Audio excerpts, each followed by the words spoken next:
Blackstone is a town of less than 10,000 near the Rhode Island border in Massachusetts. It's a quaint suburban area away from the hustle and bustle of city life in Boston, which is just 50 miles away. On a quaint street just 4 blocks away from the local police station sat an unassuming Cape Cod-style home. However, what went on behind those closed doors would traumatize even the most seasoned detectives.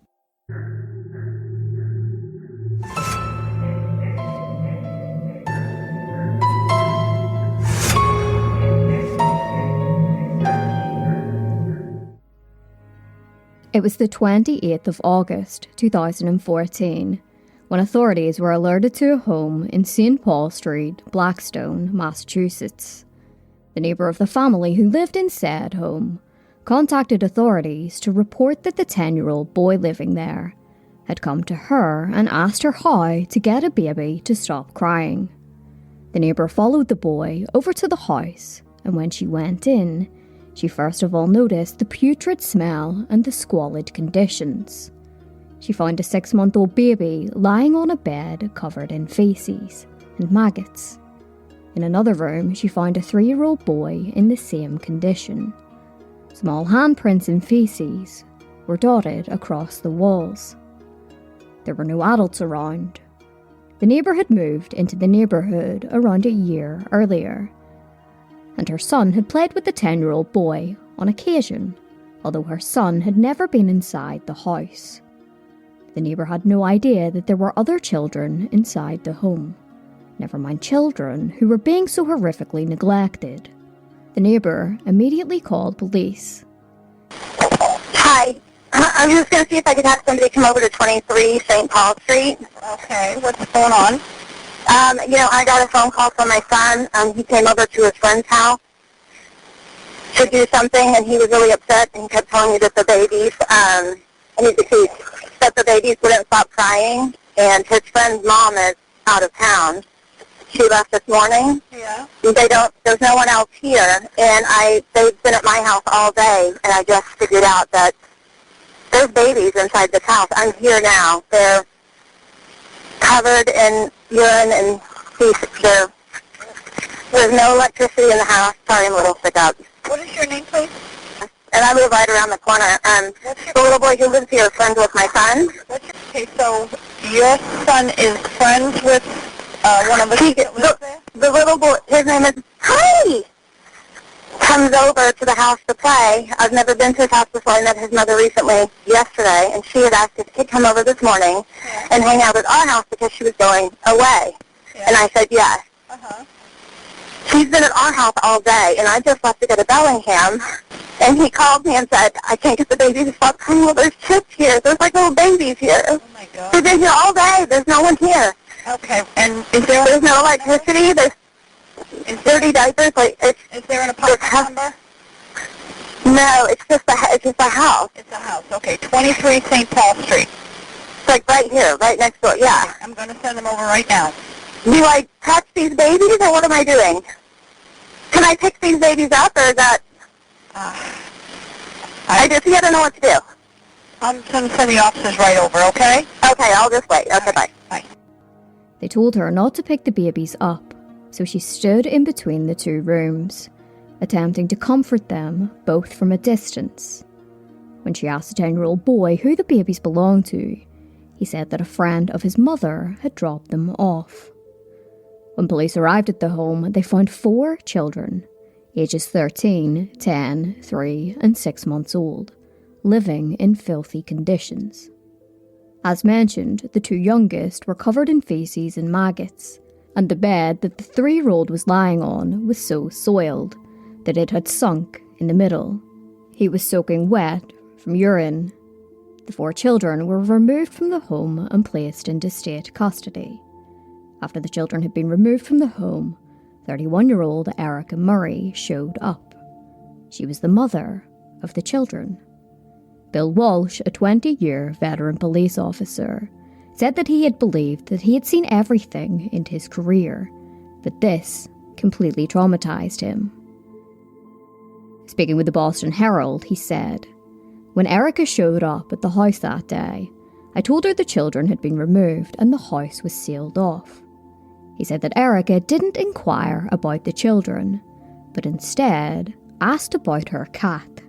She was concerned that her cat, who was an indoor cat, had gotten out of the house as police searched. Erika had grown up in a rural home located along a busy road in Northbridge. It was the same home that her father, Kevin Murray, had been raised. Erika had been an average little girl. She liked to play baseball and hide and seek with her two older brothers, and she enjoyed swimming in their above-ground swimming pool. Her mother, Sharon Murray, spent much of her time crafting, while her father worked as a mechanic. Their neighbours would describe them as a regular family. As a teenager, Erika cared about her appearance. She liked to get makeovers and manicures. She attended Northbridge High School and got a job in McDonald's. The description of Erika's family when she was growing up was a lifetime away from the description of Erika as an adult. After conducting interviews with the two oldest children inside Erika's home, investigators got a search warrant to search the home even further. When they returned, what they would discover would traumatize even the most hardened officers. They found the bodies of 3 babies, surrounded among vermin, trash, and soiled diapers. Erika was arrested on charges relating to the living conditions in the home, but no criminal charges were filed against her. District Attorney Joseph Early Jr. said that they were not yet sure how the infants had died, nor did he know their genders or ages. He said that the home was in such squalid conditions that it would take a few days for it to be searched. They weren't yet sure if any other bodies would be found. The investigators searching the home had to wear hazardous material suits, and they said that in addition to the horrid condition the home was in, it was filled with vermin. In some areas of the home, they found used diapers piled up to 2 feet high.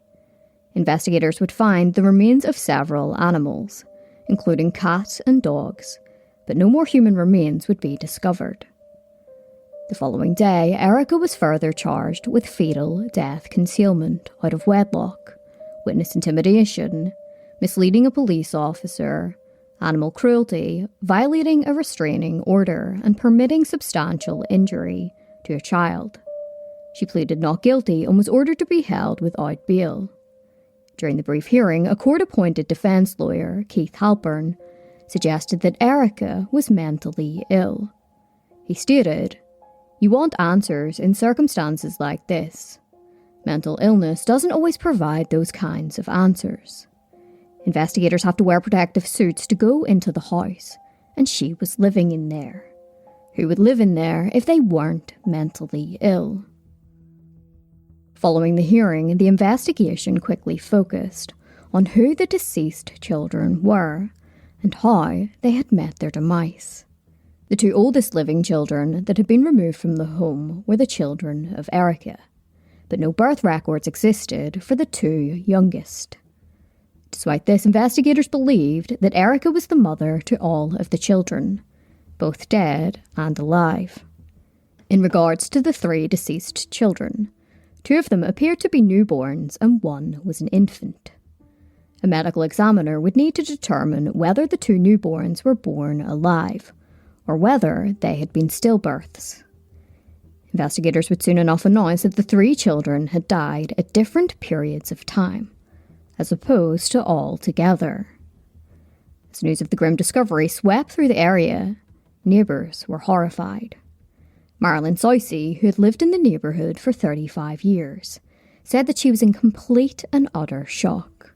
She said, "I am so disgusted, it hasn't really registered in my head yet. My husband and I raised 7 children. We have 11 grandchildren and 2 great-grandchildren. I cannot imagine ever hurting a child." She said that she and her husband, Bob, very rarely saw Erika or her long-term boyfriend, Ray Rivera, who had lived in the home for the past 3 years. She said she rarely saw the children either, but had seen the 10-year-old boy playing outside on some occasions. Neighbours were left wondering if there was something they missed or something more they could have done. Some neighbours said that they had noticed that the shades were always drawn, and some had even noticed a foul smell wafting from inside the home. One neighbour spoke with WMCT. I got the phone call from my children saying, "Mom, the police and the detectives are next door, and they're taking the kids." And I went, "What?" In disbelief, you know what I mean?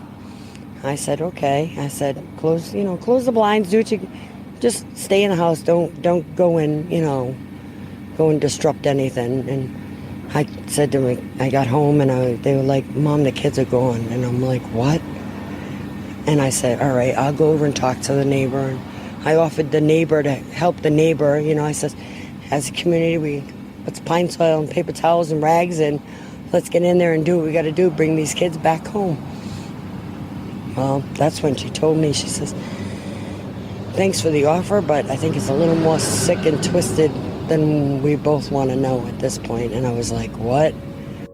While Erika's boyfriend Ray lived at the home with Erika and the children, he wasn't arrested or charged with anything.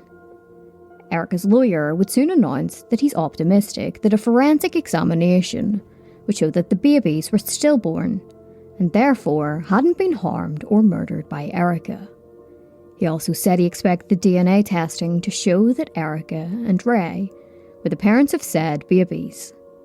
He further revealed to the Boston Globe that Erika told him that she had secretly given birth to the two youngest children that were found in the home, because she was afraid after Ray had told her that he didn't want any more children after the first two.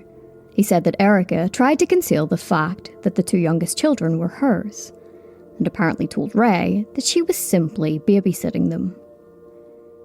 Defence lawyer Keith Halpern told the Associated Press that Erika was fearful throughout all of the pregnancies, and said that he wasn't sure yet how much of the fear was attributed to Erika's mental health issues and how much was due to genuine concern.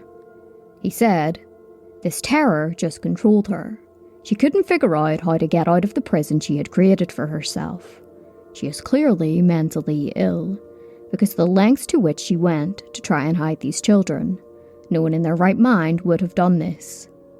He refused to elaborate any further on why Erika was seemingly afraid of Ray, and refused to comment on what Erika had told him about the 3 dead babies.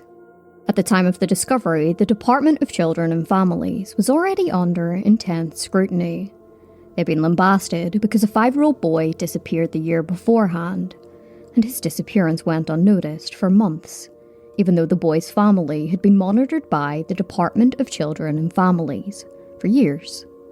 An investigation into that case would reveal that social workers had missed visits and other failed opportunities to engage with the children. The discovery in the home in Blackstone had led to questions as to whether the Department of Children and Families had missed an opportunity to save the children. They acknowledged that in 2007 they had received a report of abuse or neglect in regards to the Murray family, but the report was unsupported, so no case was ever opened against the family. They said that the only issues they found in the home were dirty carpets with no evidence of abuse or neglect. A further investigation into the background of the family would show that from 2010 to 2012, there had been complaints about trash and debris piling up outside the house. Further investigation would reveal that the 2 oldest children had been enrolled as 3rd and 7th graders at Blackstone Millville School the year beforehand, but they never enrolled in the school system the current year. With the children not in school, many people wondered why something wasn't flagged sooner. Many people were also wondering why Ray hadn't been charged with anything. He lived in the home and was likely the father of all of the children. Erika's defense attorney Keith Halpern spoke with the Boston Herald and said that Ray was aware of the deplorable conditions, stating, "He lived in the house. They shared a bedroom." There were reports that Ray lived in the basement of the home, and Ray claimed that he had no knowledge of the deceased babies, or even of the 2 youngest children, But as defence Halpern said, he did not live exclusively in that basement. I think the notion that he barricaded himself in the basement and did not know what the rest of the house looked like is absurd. He revealed more information about the couple, who by this point were a complete and utter enigma. He said that Erika had become pregnant with Ray's child when she was a senior in high school. During the pregnancy, Ray moved in with Erika at her parents' home. Erika later became pregnant once again, and during this pregnancy, they moved into a 3-bedroom home in St. Paul Street, which was owned by Ray's sister. Then Ray's sister and her family moved out, but they allowed Erika and Ray to stay in the home. A candlelight vigil was held in memory of the 3 babies at John F. Kennedy Elementary School soccer field on Lincoln Street. Around 200 people gathered, and 3 heart-shaped balloons were released in memory of the 3 babies.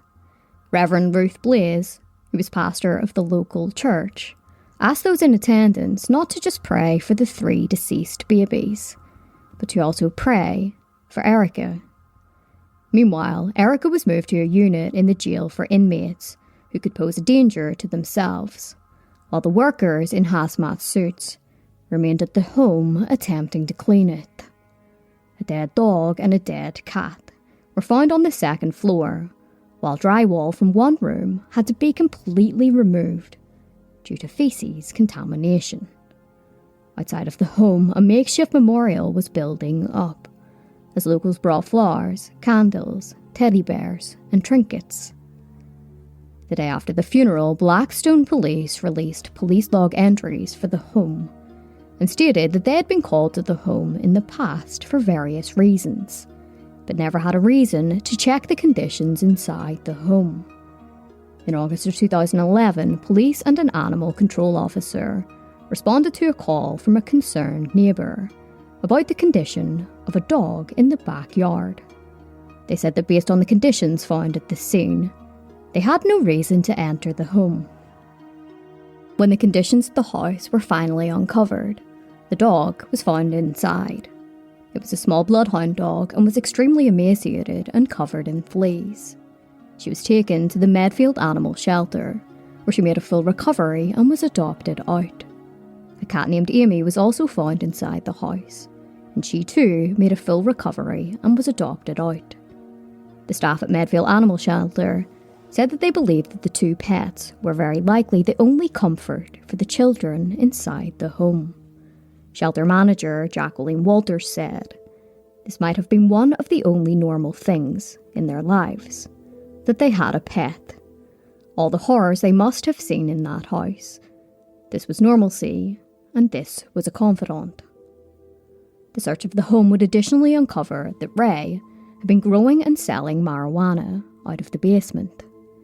He was arraigned on charges of possession of a Class D substance, possession with intent to distribute a Class D substance, and cultivation of marijuana.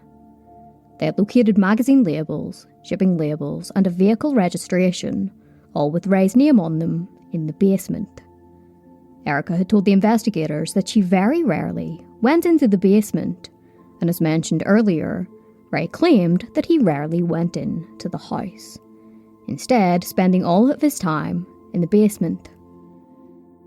The final cleanup bill of the home would be a whopping $20,000, and it would be incurred by the owner of the house, according to state law. The house was owned by Christina Rivera, the sister of Ray. Blackstone health officials wanted to tear the house down, with Code Enforcement Officer Bill Walsh stating, "It's just a black hole in Blackstone. I don't see any other option." He said that despite the exhaustive clean-up effort, the stench from the home still remained. Members of the town's Board of Health said that they would be meeting with select men to discuss what to do about the house. Ultimately, it would be up to the Board of Health to decide the fate of the home, and they would decide to tear the house down, with board chairman William Walsh saying that the strong odour inside the home would never be suitable for habitation. Christina was served with a notice that she must demolish the home, and it was speculated that it would cost around $12,000. This meant that Christina had a hefty $32,000 fee to pay for the actions of her brother and Erika. Christina had a deadline to present the town with a plan to demolish the house, but she failed to show up. This meant that the town would be placing a lien on the property to recoup the cost, and they would be tearing the home down themselves. On the 21st of October, the home was demolished. Shortly thereafter, Erika was in court for a bail hearing. During the hearing, prosecutors revealed that they believed that at least 2 of the deceased babies had been alive for some period of time before they were discovered. They said that one baby had a full head of hair and had been discovered stuffed inside a backpack in a closet in an upstairs bedroom. The other 2 babies were discovered in another closet in the bedroom which the 2 oldest children shared. Both of these babies were found wearing diapers and clothing, which led investigators to speculate that they were alive at one point and that they hadn't been stillborn. By this point, they still hadn't received the medical examiner's report and weren't yet sure how the babies had died or what age they were. It was further revealed that the 5-month-old and the 3-year-old had been profoundly neglected and severely malnourished, adding that neither had ever been outside, and the 3-year-old could not walk or feed herself. A paediatrician said the 3-year-old had spent the majority of her life on her back and could not use her arms. He further stated that Erika had admitted to giving birth to all of her children, except the oldest 2, on the floor of her bathroom. The judge ordered Erika to be held on $1 million cash bail. A number of people who knew Erika said that they only knew about the 2 oldest children, the 13-year-old and the 10-year-old. They said that they began to notice that Erika started to wear baggy clothing, had become dishevelled and very rarely left the house. She only kept in touch with some family members over the phone. They believed that maybe Erika was embarrassed by her unkempt house, so they didn't push her into inviting them over or meeting each other in person. According to Erika's lawyer, it was when Erika became pregnant for a 3rd time that her fragile grasp on reality began to decay. However, there were times when Erika did venture out of the house and did appear to be somewhat of a normal mother.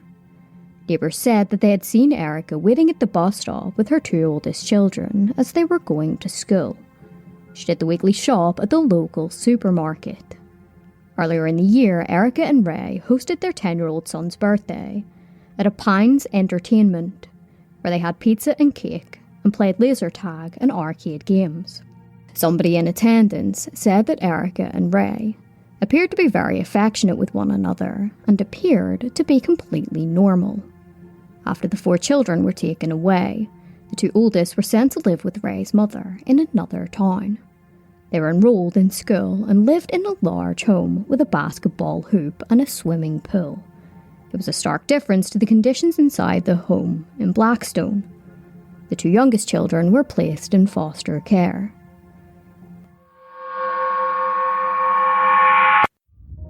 Today's episode is sponsored by Turbo Debt. If you have over $10,000 in credit cards, personal loans, medical or payday loans, then Turbo Debt can help you. Do you ever feel like no matter how hard you're working, you can't seem to get ahead? Sadly, a lot of people are simply working to pay their bills and to keep afloat, and a lot of people are relying on high-interest credit cards just to survive. Banks don't care, they are wanting to keep you in debt because they only make money when you pay interest. That's where Turbo Debt comes in. They will give you options to break the debt cycle and start putting money back in your own pocket. Head on over to turbodebt.com/morbid or click the link in my show notes for a free consultation today. That is turbodebt.com/morbid. Is there something interfering with your happiness, or are you apprehensive about reaching out for help? BetterHelp is here to help you, and they're today's sponsor of Morbidology. BetterHelp is not self-help, it's professional counselling available to you online or over the phone. BetterHelp is more affordable and accessible than traditional offline counselling, and they offer financial aid. Sadly, sometimes traditional offline counselling is not locally available for everybody, but BetterHelp is available for clients worldwide. They have licensed professional counsellors specialising in a broad variety of areas, including depression, sleeping, self-esteem, grief, and much more. Everything you share with your counsellor is confidential and they are matched to your specific needs. I want you to start living a happier life today. As a listener, you'll get 10% off your first month by visiting our sponsor at betterhelp.com/morbidology. Join over 1 million people who have taken charge of their mental health. Again, that's betterhelp.com/morbidology. Towards the end of October, Defence Halpern stated that Erika had told him that she had given birth to her 3 babies in the years between the births of her 10-year-old son and her 3-year-old daughter. She said that one of the babies was born alive and had lived for several days. She allegedly claimed to her lawyer that she placed the baby down for a nap in the bassinet, and when she returned an hour or two later, the baby was dead. Defence Halpern stated that the fact that the babies were found clothed did not necessarily mean that they were born alive or lived for any period of time.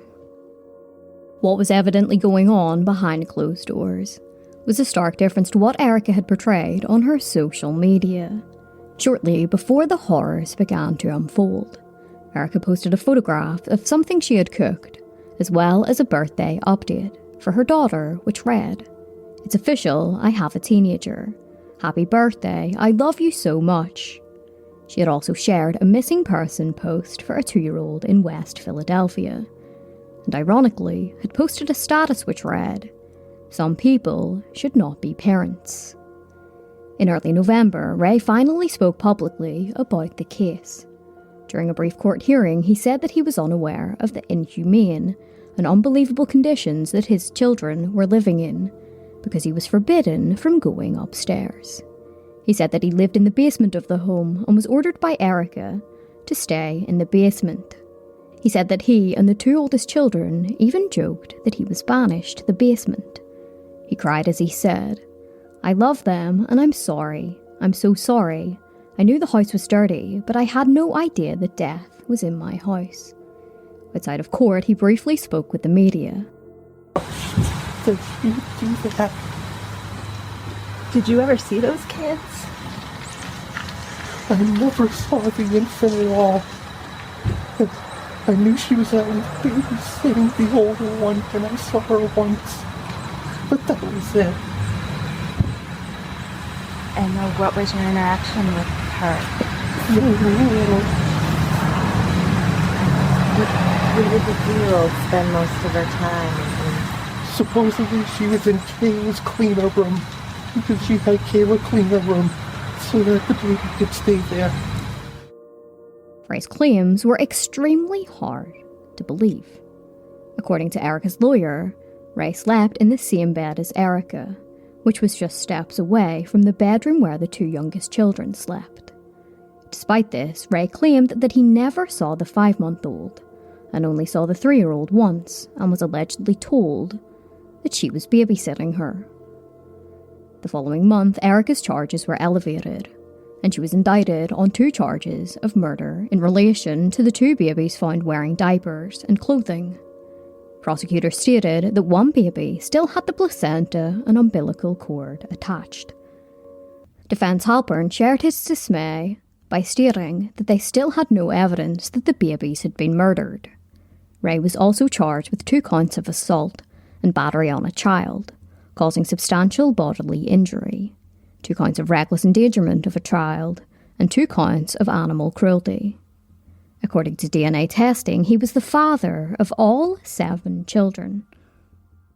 The grand jury had reached the conclusion that the noise level caused by the 5-month-old would have been blistering, and that the 3-year-old banged repeatedly on the walls and doors of the bedroom. They believed that there was no possibility that Ray didn't know that there were 2 more babies living inside his home. Ray pleaded not guilty to all of his charges. He was ordered to be held on $100,000 bail. Erika pleaded not guilty to 2 counts of murder, 2 counts of assault and battery on a child, causing substantial bodily injury, 2 counts of reckless endangerment of a child, 2 counts of cruelty to animals, and 1 count of concealing a fetal death out of wedlock. In July of the following year, Defence Halpern filed a motion in Superior Court to dismiss the charges against Erika. He also announced that he would be seeking to suppress some evidence against her and was going to file a motion seeking funding to hire a forensic anthropologist who could assist in the defence. The case was slowly making its way through the justice system when in January of 2016, Defence Halpern appeared in court to argue for several charges to be dropped. In court, he argued that the murder charges were pure speculation by the prosecutors and said that there was no evidence that Erika had neglected her children or caused their deaths. Judge Shannon Friesen would allow Defence Halpern to argue his case before her, but ultimately she announced that the murder charges would still stand and refused to dismiss them. The judge said that she reached her decision based on the baby's clothing, as well as testimony from the medical examiner who said that the babies were full term. Furthermore, it would be revealed that Erika's son said that he had seen 2 babies in the home several years earlier. Then in August of the same year, via his defence attorney, Nicole Longdon, Ray filed a motion to dismiss 2 counts of assault and battery on a child, causing substantial bodily injury. Prosecutors announced that they would be seeking to uphold the charges, stating that they believed that Ray knew about the children and did nothing to alleviate the dangerous conditions. In a hearing, Ray's defence also argued that he never actually had care or custody of the 2 neglected children, and that he believed that Erika was simply babysitting them. During the hearing, it was revealed that in a bid to keep up with her lies, Erika had created a fake Facebook account for a woman she claimed was the mother of the 2 youngest children. Furthermore, she had told the 2 older children to lie to Ray about the 2 younger children. In December, Defence Halpern asked the judge to throw out evidence which was found during the search of the home. He accused the police search of the home of exceeding the scope of the search warrant, which he referred to as vague, overbroad and fatally defective. Prosecutors argued that given the bizarre and unusual facts of the case, the search was justified. The search warrant had listed possible crimes of kidnapping, trafficking and child endangerment. The second search of the home, when the bodies were uncovered, had been ordered to search for documents relating to the identification or potential trafficking of the 2 youngest children, who had been found neglected inside the home. Defence Halpern argued before the judge that the search for documents would not have permitted a state trooper to open the closet door where one body was found, hidden underneath a towel. He said that the search was beyond the scope of anything that was allowed by the warrant. The judge would ultimately deny the motion to have the evidence found during the search to be suppressed. In early January of 2019, it was announced that Erika would be facing trial in June. She was facing 2 counts of second-degree murder. Before the trial, Defence Halpern announced that his client was mentally ill and that he would be raising her mental health as part of her defence. The trial began on the 4th of June. During opening statements, Defence Halpern said that his client was suffering from mental illness and that there was no evidence that his client had committed a crime. Prosecutor Christopher Hodgins, on the other hand, disagreed, stating that Erika's neglect caused the baby's deaths. This is a case about children. Children who lived under the same roof, but children who lived in vastly different worlds. These worlds were created by the defendant, Erika. It was a world of light. This is a world of darkness. It was a world of kindness versus a world of cruelty. It was a world of the wanted versus a world of the unwanted. It was a world world of light versus a world of death. These worlds collided quite by accident on the afternoon of August 28, 2014. It was on that day that a veil of secrecy was lifted from the home of Erika Murray. Erika Murray was the mother of 7 children, but 5 of those 7 children were kept an absolute secret from the world until that day in August. He stated that Erika had created 2 different worlds for her children, a world of the wanted and a world of the unwanted. He said he expected that the evidence presented during trial would show that Erika caused the deaths of 2 of her infants and that she exposed her other children to suffering by failing to properly care for them or by creating unlivable conditions in the home. The first witness to be called to testify was Betsy Brown, the neighbour who found the 2 babies in the bedroom. She said that her son was friends with Erika's 10-year-old son, and she had been looking after him that day while Erika was out of town. She said that shortly after Erika's son went home, he showed up at her house once again and said that he couldn't get the babies to stop crying. Confusion, first of all, came over Betsy. As far as she was aware, there were no babies in the house, just the 10-year-old boy and his 13-year-old sister. She stated, "As soon as I opened the door, I could hear the crying, the screaming. You could clearly hear children in distress." She said that she followed the boy upstairs as she was hit by a pungent smell, which smelled like rotting food and dirty diapers. She said that there was trash everywhere, and the second floor was very hot. It was also pitch black because the windows were covered with sheets. She was directed by the boy to 2 bedrooms. Upon entering the first bedroom, she saw trash and dirty diapers piled up on the floor and found a 3-year-old on the bed. She said that the mattress was sunken in from the urine and feces, and that there were baby handprints in feces on the wall. She said that feces was pretty much covering the baby, who was rocking back and forth almost violently on the bed.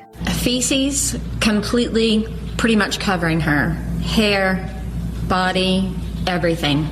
Dirty diapers, lots of dirty diapers. Baby bottles with maggots in them. Sorry. She described how she went into the second bedroom and saw a younger baby on a bed with dirty diapers piled up on the floor. Betsy cried as she recollected taking off her shirt to try and clean the younger child up after police arrived at the scene. As she left, she saw Erika speaking with police at the end of the driveway. She testified that Erika appeared to be upset with her 10-year-old son, and she overheard her saying, "I can't believe you did this to me." Her testimony was followed by testimony from Blackstone police officer Michael Pavone, who corroborated the conditions found inside the home. Yes, when I first entered the residence, you can immediately observe a lot of trash, recyclables, rotting food, plates, kitchen, similar to what's in your household trash bag, bottles strewn upon a place, feces, diapers, and there's a bug infestation. A bug infestation? Yes, sir. You can see like bugs flying around, basically. And did that self-contained breathing apparatus and suit that you referred to, was that in connection with the conditions in the residence? That is correct. Did you go to any particular locations in that residence? I did, sir. I went to the second floor, back bedroom. On entering the bedroom, what did you do there? After we were able to get in, we had to shovel the pile of debris on the floor, which was a lot of recyclables, milk containers that still contain milk and fluids inside, rotting. We used a shovel to clear a pathway to begin our search. The bed was covered. There was a space on the bed where we had to remove debris to get a place to put our items off the floor and to conduct a thorough search. It was covered with the same items I described earlier, plus mold on the wall, stains on the wall. We started removing the trash to get to various locations in there to conduct our search. He said that there were dirty dishes piled up in the sink, maggots in a blender, and bugs crawling around everywhere. In the basement, he said he found 2 pets that appeared to have been uncared for. Officer Pavone also told the judge that when a Department of Children and Family officials told Erika that they would be taking her children, she showed no emotion and showed more concern for her cat. Carrie Ann Phillips, a social worker with the Department of Children and Families, testified next. She said that she spoke with Erika on the porch and that she was calm and collected. She told Carrie Ann that she had given birth to all 4 children, but was embarrassed to tell the other children that the 2 younger children were hers. Around a week after this, DCF investigator Catherine Francie met with Erika and Ray. Once again, Erika was extremely calm, but Ray broke down as Erika said she gave birth to the 2 youngest children at home, adding that they had never been to a doctor. During the conversation, Erika kept referring to the 3-year-old as it.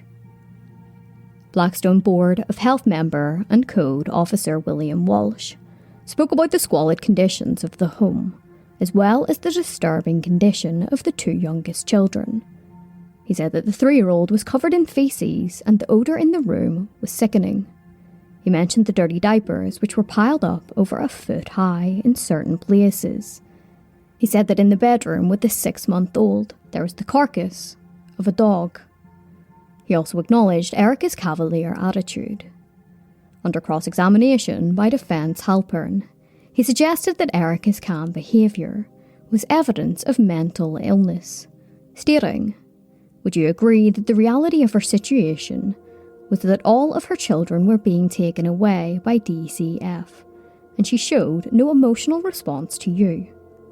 Did it appear that she did not seem to comprehend how bad the situation inside the home was when she told you it was just a little dirty?" He replied with, "Yes, she seemed unemotional the whole time." Up until now, very little was known about the 2 youngest surviving children. The courtroom would be pleased to learn that both of them were thriving. Dr. Peter Sell, a paediatrician at UMass Memorial Medical Center, told the jury that he had examined the 3-year-old in the immediate aftermath.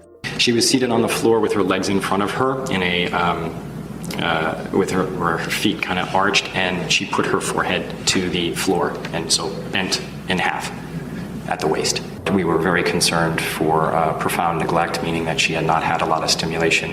He said that she was pale, her nails were yellow, and she had extensive diaper rash and poor muscle tone. It was evident that she hadn't walked much. He also examined the 5-month-old and said that her head was flat from being on her back, and she wasn't as active as an infant should be. She was very content to lay flat on her back with her arms splayed out and her legs extended. Dr. Sell saw the 3-year-old again after she had been in foster care for a year. He said that when he saw her, she was a completely different child, stating, "She came running up to me with a big smile on her face. She was more engaged. She looked a lot better." Erika's defence team would be arguing that the children, whose murders she was charged with, could not have been murdered if they were never alive to begin with. Medical examiner Robert Welton, who conducted the autopsies, said that the babies were far too decomposed for a cause of death to be determined. However, he said that there was no evidence of trauma to their bodies. He also couldn't determine whether they were stillborn or not, stating, "There were no internal organs to examine, and basically the overall state of the advanced decomposition didn't allow me to make that determination." However, he consulted with anthropologist James Pogness, who said with reasonable certainty that at least one of the babies had been born alive. One had a neonatal line on its teeth, which is discoloration in enamel that develops after birth. Defence Halpern attacked the scientific basis of this opinion, and suggested that they were both stillborn, and that Erika's behaviour was the behaviour of a mentally ill and grieving mother.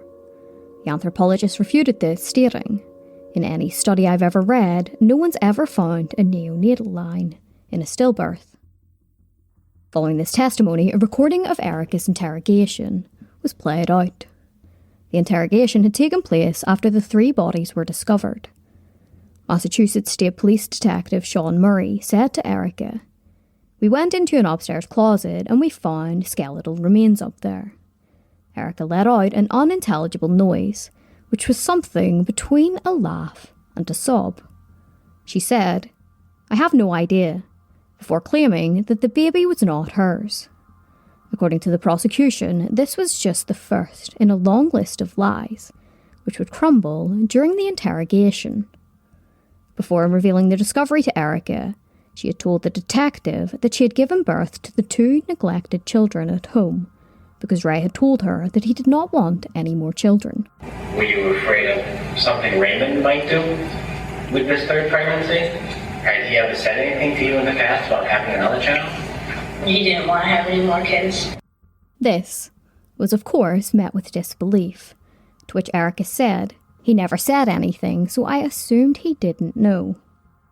She admitted that in a bid to keep up with the lies, she had created a fake Facebook account for a woman she claimed was the mother of the 2 youngsters.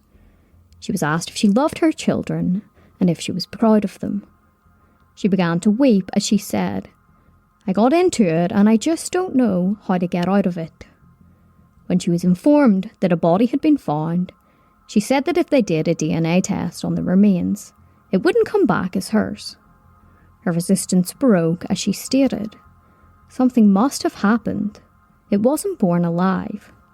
She said that she panicked when the baby was born dead and stuffed it into the closet. However, she then denied that the remains of the 2 other children were hers. In a later interview, Erika said that she gave birth to all 3 of the deceased babies, and that all 3 were stillborn. Everybody in the house sleeping? Mm-hmm. All right, so you gave birth, wasn't breathing. Did you take any type of life-saving measures? Did you CPR? Did you clear his airway? I didn't know what to do. Didn't know what to do. Mm-hmm. So what'd you do? Exactly. Tell me exactly what you did. You remember? Did you cut the umbilical cord? Yeah. No sound at all, baby. Made no sound whatsoever. However, she later changed her story and said that one of them had survived for around a week before passing away. She said she went to check on the baby and found that it wasn't breathing. When asked why she didn't call for help, she said that she panicked. Erika's defence team then called on Dr. Amos Grombaum, who had a lengthy career in gynecology and obstetrics. He testified that the condition of Erika's deliveries, which she said had happened in a bathroom alone, put the health of her children at risk. Unassisted home births are much more dangerous than giving birth at a hospital or giving birth at home with a midwife. He estimated that these births have a stillbirth rate up to 10 times greater than those in hospital. He said that Erika's case would likely have been on the upper end of that range. He said that the babies would have been at increased risk of infection and early death because of the grim conditions inside the home. After a week of testimony and evidence, the judge decided to dismiss one of the 2 murder charges against Erika, stating that there was no evidence that the baby was born alive, and therefore could not have been the victim of homicide. Following the decision, the trial continued. Frank DiCaldo, a forensic psychologist, also testified during trial. He had administered psychological testing to Erika following her arrest. He said that he found Erika to be a friendless woman with possible anxiety and dependency disorders, and she was driven by fear that Ray would leave her. He said she was concerned that he would reject her or leave her. "I felt she had a pathologically dependent relationship with him." He said that Erika had an IQ of 84, which placed her on the low average range, although she had notable deficits in working memory and visual reasoning. She reported frequent feelings of depression, worthlessness, nervousness, and fear about her family, but she did nothing to address these issues.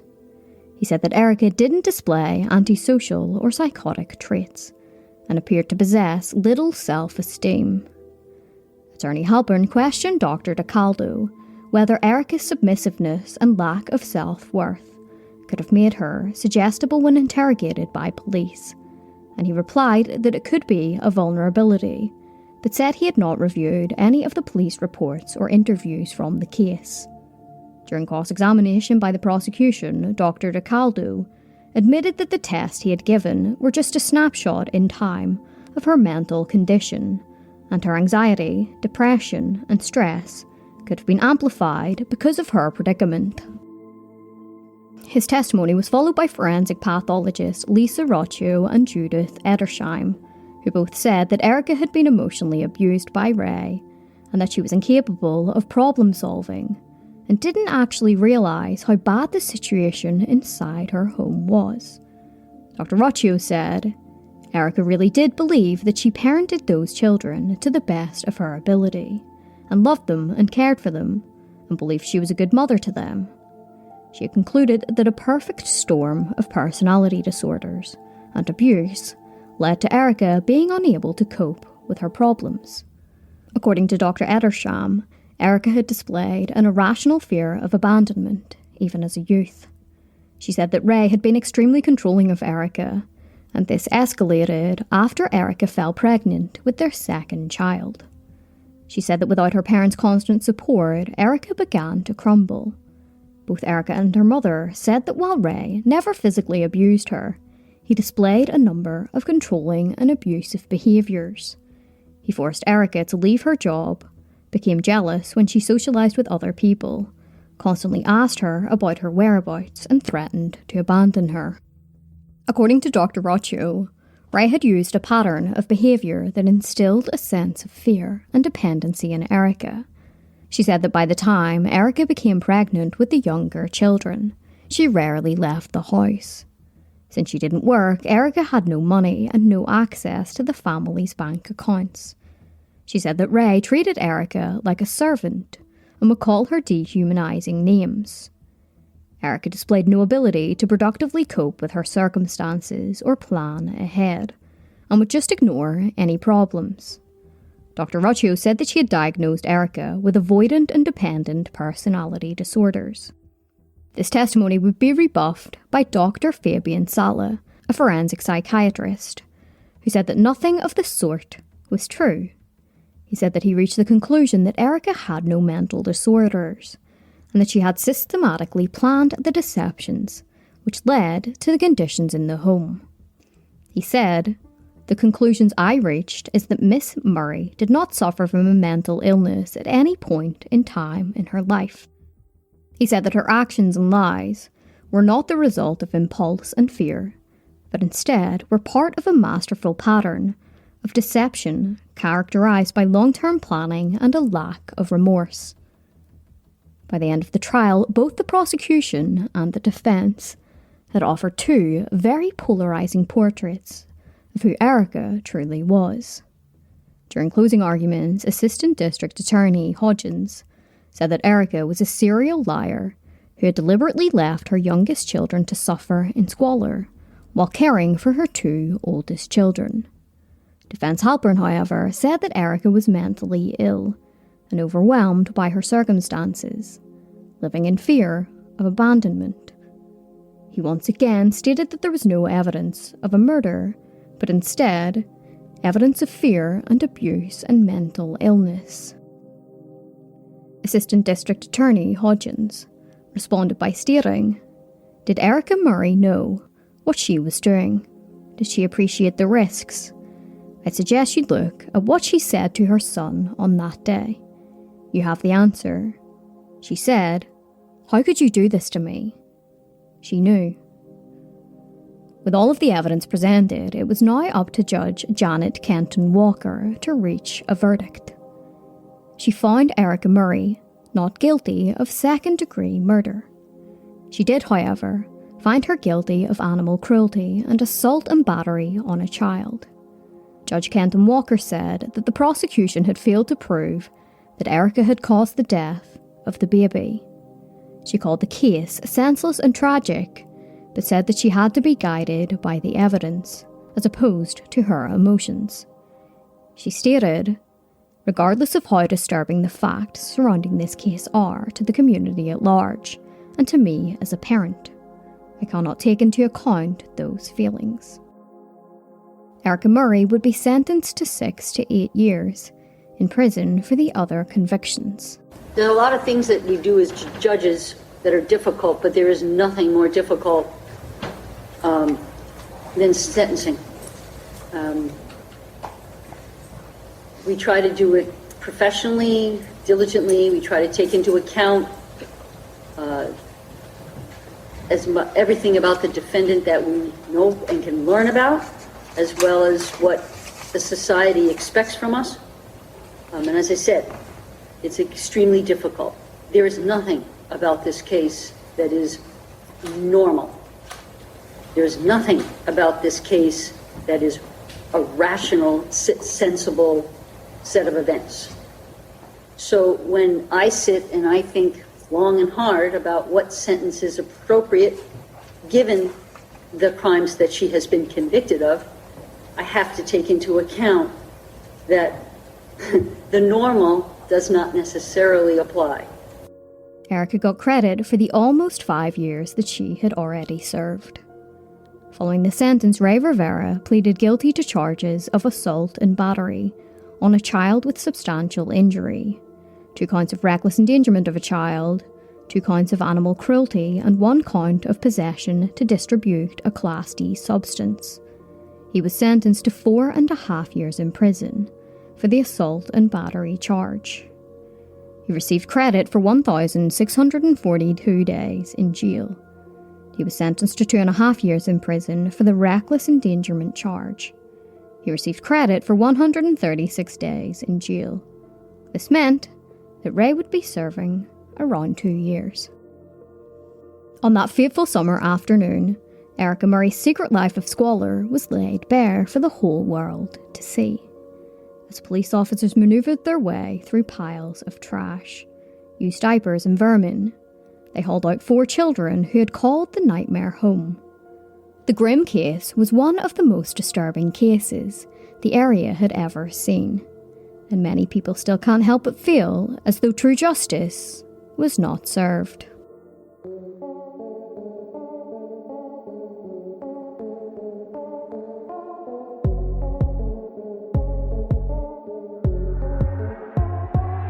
Well guys, that is it for this episode of Morbidology.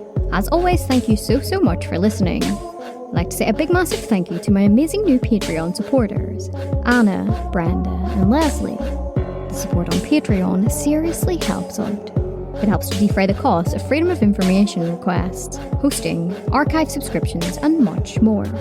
In return for your support on Patreon, you get exclusive Morbidology merch, exclusive episodes of Morbidology Plus that aren't on the regular podcast platforms, as well as ad-free, early release episodes and much more. You can join for as little as $1 a month, and you can cancel anytime. The link to Patreon is in the show notes. Can I also ask that you enjoy Morbidology, please consider leaving me a 5-star rating on Apple Podcasts or wherever else you're listening. Ratings and reviews are an easy way to support a show that you like. Also, make sure you visit us at morbidology.com for more information about this episode and to read our true crime articles. And stay tuned to the end of this episode to hear a promo for the amazing true crime podcast, Crimes and Consequences TNT. Until next time, take care of yourselves, stay safe, and have an amazing week.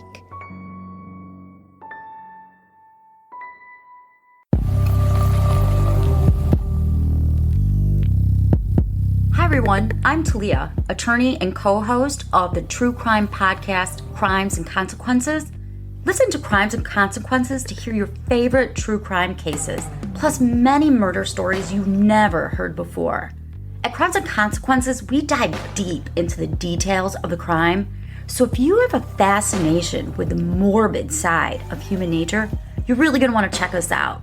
Go to Apple, Google, Spotify, Stitcher, and anywhere else you listen to your favorite true crime stories, and subscribe to Crimes and Consequences, a hardcore true crime podcast.